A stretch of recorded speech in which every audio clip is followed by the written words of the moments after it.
Hello there, Star Wars fans, and welcome back to another RebelScum.com video review. And we've got another special guest feature action figure review. Once again, Mr. Chris Bartlett, but not for The Mandalorian this time. No, he is back for Kenobi as one JAC. So, first of all, congratulations on your second figure.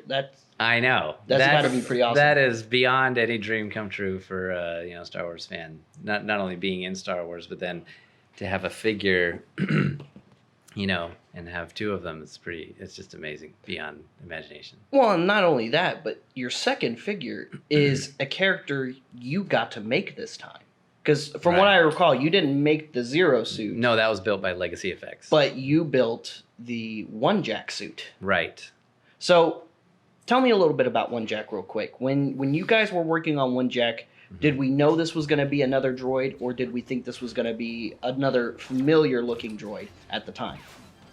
At the time, we knew it was going to be one JAC, but when we're filming the shows, all the character names have, code names. So sometimes we don't know what the actual name is going to be of the character. So anyway, while building it, I knew he was going to look like Forlom. Mm-hmm. And I was, we've always wanted to see Forlom in action, right? We see in the comics, we see Forlom and Zuckuss in great action shots and stuff. But in Empire Strikes Back, we only saw him standing still. Yeah. Played by Chris Parsons, actor. Chris and Chris. Mm-hmm. Something about Chris's and droids. So we wanted this character to be, in their words, the most kick-ass protocol droid. Okay, he needs to be able to run and jump, climb ladders, fall down, do all kinds of action. Dual-wield blasters. And dual-wield blasters, that's right. So I tailored the suit so that I could move in it in a much more action-specific way than, say, 3PO, who, while he's thrown into action circumstances, he's not built for action. And anyway, so that's what we did. So I could have more of a wider, like, gunslinger stance. I beefed up the arms and the pistons. Worked on it with my dresser Dana Gasser, and anyway, so it was really a high performance suit. And looking at it, we don't have any backstory on one JAC, but I like to think, this is just me, it's my opinions are my own, I like to think he's, son of Forlom. Son of Forlom. That'd be pretty cool. Yeah. That would be pretty cool. Well, speaking of one JAC, here we have the genuine article right here. This is the on-set used suit that you built for Kenobi. Right. This is the one that I wore. There's quite a bit of damage to the back. Visual damage. It's not structural damage. Oh. And just from all the getting shot by Kumail Nanjiani in the alley, slamming against the wall, falling on the ground, and we did that all morning. So it took a lot of beating, but so far it's held up. If I could just keep TSA from bothering it anymore. Sure. Yeah, I'm sure they want to check one JAC and make sure he's not carrying anything he shouldn't be, because he is a dangerous droid. Right, and flying with these, in a suitcase, that raises some TSA eyebrows for sure. Right, but he's got his bandolier all machined, of course, for a droid. In the show, his eyes would light up with green LEDs, and I could just see out of the nose here. Oh, okay, because that was going to be my follow-up question. How's the visibility through the eyes? It's basically not through the eyes. Okay. Because they were lit up. Sure. So you just look through the snout right there, and I got really good at just knowing that little tunnel vision. Yeah. Yeah. Instead of having two tiny holes, I had one slightly medium-sized hole that I could see out of. So, it's tricky, but I'm not complaining. I'm in Star Wars, so. Why? I wouldn't be able to either, I would think. Well, here we have the figure. We'll save more questions for the actual interview with Mr. Chris Bartlett here. So stay tuned for the actual interview with Chris Bartlett, one JAC from Kenobi, because we already did an interview with Chris Bartlett as Zero from The Mandalorian. So stay tuned for our Kenobi interview because that is coming up soon. Of course, you got a little bit of a taste for that in this video. But here we have the figure. So I remember the very day this figure got announced, I was making the post for rebelscum.com, and at the same time, I'm messaging some of our friends over at Hasbro that are on the Star Wars team, and I'm messaging you, and I'm going, hey, did you see the news? One Jack just got a figure announcement. How are you excited? Did you know this was coming? And that was, a really fun day for us, I think. Yeah. And it was just kind of funny just between the messaging you, the messaging Hasbro, and then hey, send Hasbro this, tell him I said thank you. And I was like, yeah, sure. And then I talked to my buddy over at Hasbro, and he was like, oh, that's so cool. Yeah, tell him we love to do it. And that was just really fun. And now we finally have it in front of us. Now, of course, depending on when you're watching this video, it should be out in stores soon, hopefully. December 20th. December 20th? Yeah. Okay. So it was really cool. Of course, we got, you got an advanced figure for us to show off today, so that's really exciting. Yeah. And when you first got One Jack in, were you like tearing the box open, like, oh, I can't wait to... I've never opened one. You haven't opened one yet? So no. Then you have to do the honors. I've been keeping this, for some special occasion, and I guess that's today. But I haven't opened one. I don't know, and I'm really excited to find like the articulation and play with it. That's definitely what we're gonna do. Okay. So real quick before we open him up, by we I mean you, here he is in the packaging. You've got One Jack standing tall and proud with his blasters over to the side. There's that awesome side panel artwork. Also, it's worth noting that One Jack here is gonna be amongst the last figures in the Kenobi portion of Phase 4 Black Series to actually have a visible bubble. So he's going to be one of the last characters you actually get to look at before we go full windowless. So that's also awesome to mention. Some words and things on the back, as well as more of that artwork of One Jack there. And that's pretty much it for the box. Little detail about the art on the box is on the day of filming, we pose for character images. And so is this one of the poses you did? Yeah, so this is taken directly from one of the poses. So anyway, when I'm posing for these, all I'm thinking about is how cool do I want this to look on a action figure packaging if they made a figure, So anyway, I'm doing it just because I love doing it anyway. So anyway, should we rip it open? Absolutely. Okay. Please. The honor is yours. I already pre-cut for you. So okay, great. What you got to do is lift the flap and pull it out. Okay. I'll set that right here. So. Doesn't he look so cool? Yes. He looks awesome. He does. I love the bandolier. Yeah, that was... whose idea was the bandolier? Well, Lucasfilm. So, right. So, so the bandolier is separate. That's cool. Awesome. Let's see if we can do the poses I was doing. So right on the wrist, on the forearm, you'll see a Lift it up just a little bit for me. You'll see a piston, a hollow projector right here, and that was his additional piece that prop master Josh Roth created for the costume. That's kind of cool. Yeah, and so that was. There was a scene where you could see his he lights it up and he can see a projection of Kenobi, but as much as we make, sometimes stuff doesn't make it on screen. But anyway, so something that's different here is you'll see these holsters that are machined into the costume. Into the costume. Yeah, those were custom made. And exist on my costume as well. And so here you go. So I wanted the holsters as a performer. You can't, as a droid performer, you can't bend your arm like this and then lift up like this and then aim it. You just can't. You can't. There's this kind of range of motion doesn't work. So I wanted the holsters to be open in the front so I could quick draw like this, and then we made added some padding just inside so you get a little bit of friction so I could slam the pistols into the holster and let go and they'd stay, and then I could grab them, pull them right out. Yeah. So anyway, that was a lot of work went into a part that you really didn't get to see that much. But here you get to see it on the figure, so that's cool. And then the blasters here are unique in that they are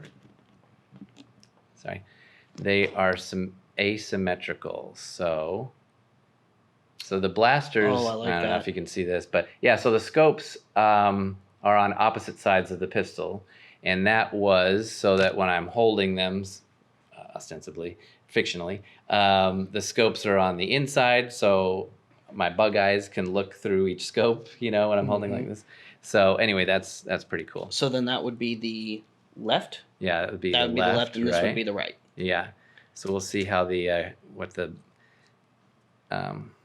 grip is like. The pistol grip action is like. Oh, perfect! Wow, yeah. Very nice. Very nice. Yeah.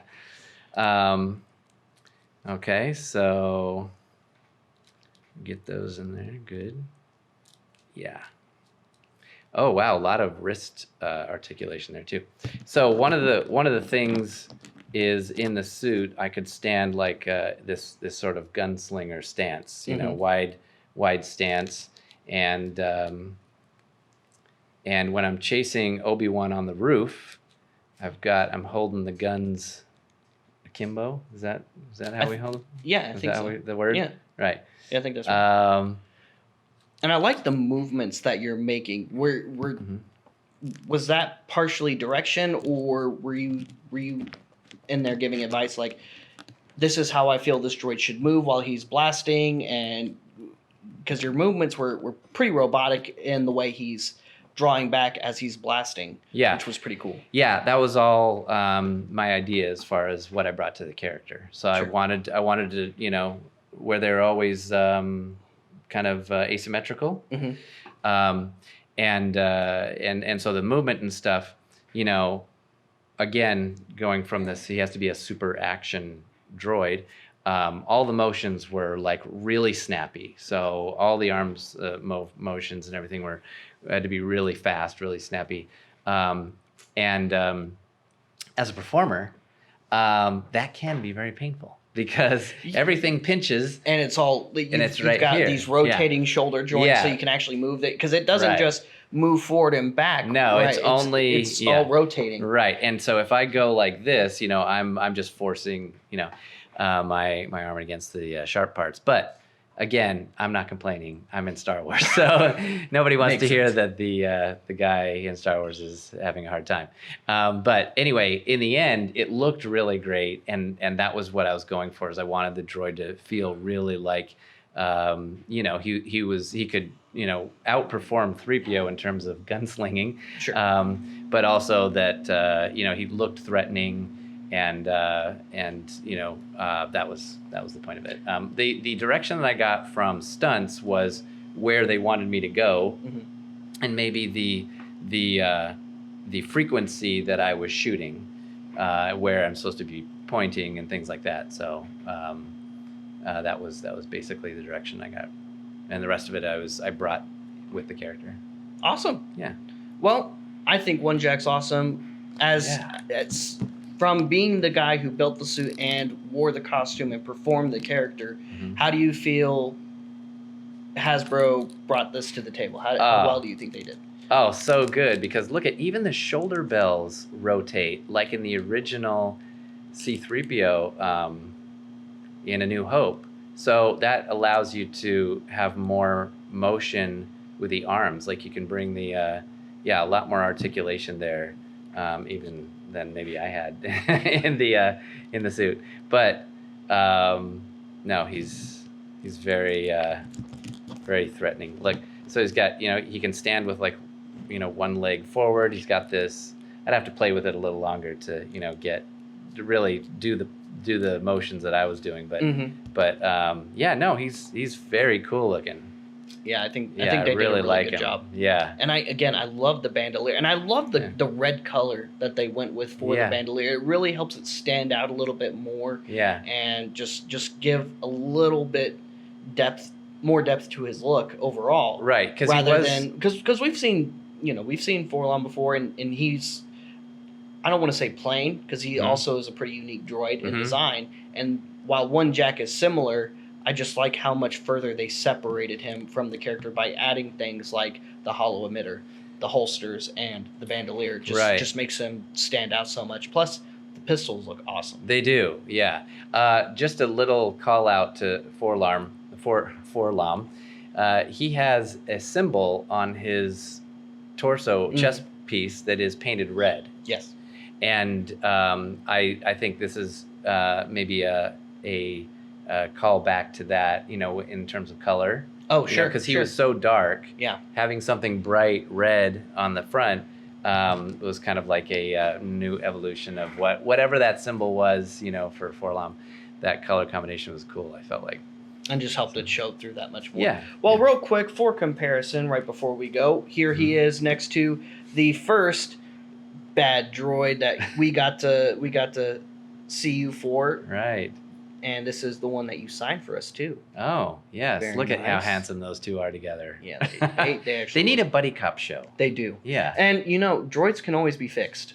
They can always be reactivated. Now, unless they've been vaporized. Zero or maybe not so much. disintegrated. But getting shot in the back alley and falling over, I think And it's you safe see to his say eyes flicker as he is deactivated. I think it's safe to say that one JAC could still be out there in the galaxy somewhere. Just reactivate sometime. Who knows? And also Who knows? Zero. People reactivate droids for all kinds of reasons. Exactly. And Zero is an RA7 model, an Imperial droid model, also known, RA7 is also known as Death Star droid. Mm-hmm. He's a newer model.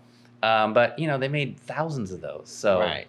Yeah. there could be another Zero floating around. somewhere Yeah, in that'd be the pretty galaxy. cool. Yeah. That would be pretty cool. Yeah. Well, Chris, thank you so much for being with us today, and thank you so much for taking the time to review another one of the characters you played for us here on RebelScum.com. Guys, stay tuned for more awesome Black Series video reviews. Again, this was number 8 in the Kenobi portion of the Phase 4 Black Series line. And again, this one should be out. It was a Walmart exclusive, should be out around December 20th, I believe was what was reported. So stay tuned for that. Make sure you get yourself this awesome figure because it is an awesome figure. And I can't wait to see more Chris Bartlett droids in the future of Star Wars. Who knows? Who knows? Who knows? But it has been quite a bit so far. You've got Zero, the teacher droid, Death Star droids, some other droids in Kenobi aside from one JAC. There was another droid in Kenobi besides one JAC. And, did you do any droids in Andor? No, that's filmed in England. Okay. I do all the other shows, but yeah, there's also the RA7 droid I mentioned. He appeared in the bartending scene, or he was the bartender in season 1, and then in season 2 he was on Moff Gideon's ship taking inventory during the second season finale. What other droids were there? Oh gosh, by now. Oh, Book of Boba Fett. You forgot your Camtono. The server droid, Garza server droid, right? And then the traffic droid in the speeder scene. So yeah. My shelf at home is getting nice and full of awesome droids. All my happiness. Yeah, that's great. All my dreams coming true on my shelf. Well, Chris, once again, thank you for joining us, guys. Thanks. Stay tuned for all that stuff. Make sure you like and subscribe. Follow Rebel Scum on social media. Go to the website daily for all kinds of daily content because you might miss out on videos like this one if you're not turning on those notifications and checking the website every single day. Check out RebelScumShop.com for some awesome swag and merch. We'll see you guys later. We'll see you another time. And as always, may the Force be with all of you, you Rebel Scum.